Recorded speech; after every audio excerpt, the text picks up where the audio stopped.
बंगालको खाडीबाट आएको हावाको भावले बोकेर ल्याएको मौसमी प्रभावबाट पनि मनसुन सामान्यतया जेठ 17 वा 18 मा केरला आइपुग्छ र जेठ 30 गतेभित्र नेपाल प्रवेश गर्छ।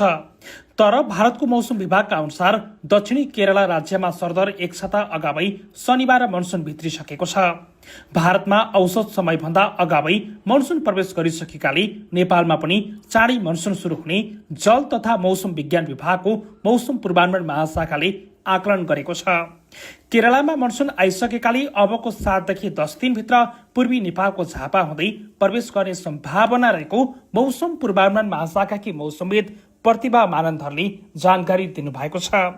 भारतको मौसम विभागले सञ्चार माध्यमलाई बताए अनुसार यस वर्ष प्रवेश भइसकेको मनसुन 16 वर्ष यता अर्थात् सन् 2009 मे 23 पछि सबैभन्दा चाँडो भित्रिएको हो। मनसुन प्रवेशले गर्मीबाट राहत मिले पनि क्षति सुरु भइसकेको छ। 20 लाख नागरिक प्रभावित हुन सक्ने 5 दिन अघि जल तथा मौसम विभागले राष्ट्रिय मनसुन फोरम 2082 कार्यक्रममा सार्वजनिक गरेको थियो।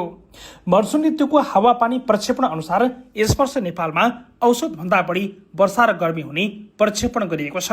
विश्व मौसम संगठनको विश्वभर तथा क्षेत्रीय स्तरको जलवायु सूचना उत्पादन गर्ने केन्द्रहरूको हावापानी प्रारूप आकलन र south Asia seasonal climate outlook फोरमको आकलनको आधारमा प्रक्षेपण गरिएको हो।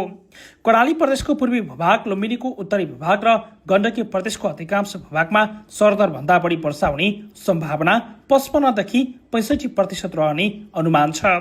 सुदूरपश्चिमको दक्षिणी भूभाग, लुम्बिनीको पश्चिमी भूभाग, गण्डकीको उत्तर पूर्वी भूभाग, बागमती र कोशीको उत्तरी भूभागमा सरदर भन्दा बढी वर्षाको सम्भावना 45 देखि 55% रहेको छ।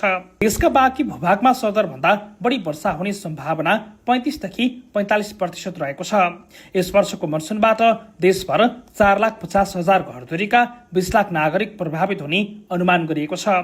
यो गत वर्षको तुलनामा 38,000 भन्दा बढी घरधुरीका 2 लाख भन्दा बढी नागरिक हुन्। त्यसमा पनि मनसुन चाँडै प्रवेश हुने सम्भावना रहेकाले मनसुनजन्य जोखिम व्यवस्थापन तथा न्यूनीकरणमा जोड दिनुपर्ने मौसमविदले सुझाव दिएका छन्।